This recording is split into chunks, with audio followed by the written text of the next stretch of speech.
Again, white has an extra pawn here, but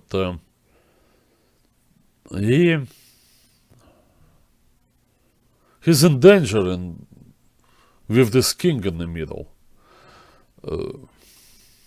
There is a particular threat here, very annoying, knight c6. Because you won't be able to take because your queen is hanging. And then if you move your queen away, then knight takes c5 and then this rook e8 things. So the center is extremely shaky. And Bronstein took the right decision not to look back and attack.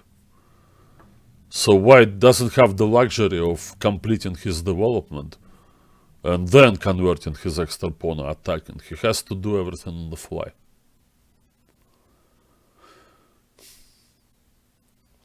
Yeah, that's the fantastic game. One of the most interesting games from the entire tournament. G6 is the answer now, resuming the threat of knight c6, which would be effectively answered with queen g4 on the mate and unpinning.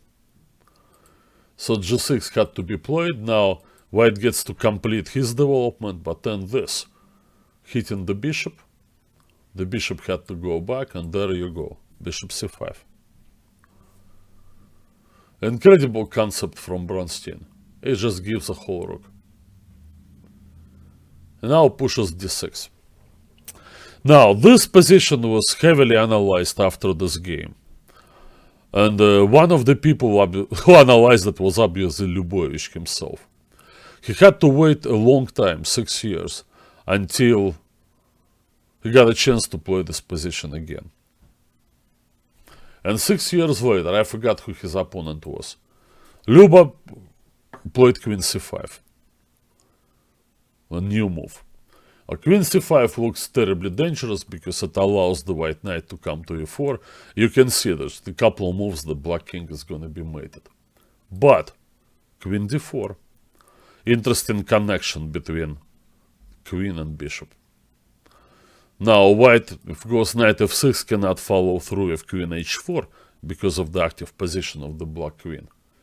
So Luba's opponent played rook d1, now black took. Now there's always this possibility, like in this situation, for black to play bishop f2 and bail out. He's going to be up to exchange in the endgame. White obviously is going to have loads of compensation, but perhaps black should start with f5 and not to waste this possibility yet. Because in reply to knight takes h5, then you go queen f2. And then everything traded and you take on h5 and you whole rook up. Although in the end, you know, that's going to be a terrible attack with bishop f6. I don't really know what to say here, but what I know, however, is that Luba's opponent played e6, which looks like a killing shot, but then this incredible defense. Just a developing move. Willing to give up that knight, but to eliminate the e-pawn. And then, well, the rook stays on f8 to protect f7. The other rook can come to e8, possibly some counterplay against the king.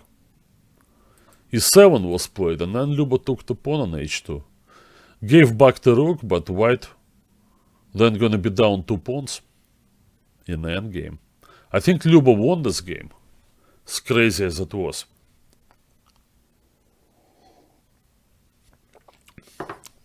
Now, here is the thing, you know, young players. What is their advantage over the older guys? In tactics, right? They should be able to calculate variations better. Or keep clear ahead, you know, and don't get tired. They should be able to carry that calculating workload, you know, through longer time, the entire game. And they probably will be. But if you think of this game of Anand, right, there wasn't really a long stretch during that game when Anand had to calculate on every move. Or he kind of like could Anand could pick his spot, for the sacrifice on h6. And then he had, I mentioned that, he had a escape hatch. He had a backup plan of making a draw by perpetual check. With that in his pocket, he sat down and calmly calculated the consequences of g5. I mean, it's not like these old guys, they're totally unable to calculate. Actually, Smyslov did not believe that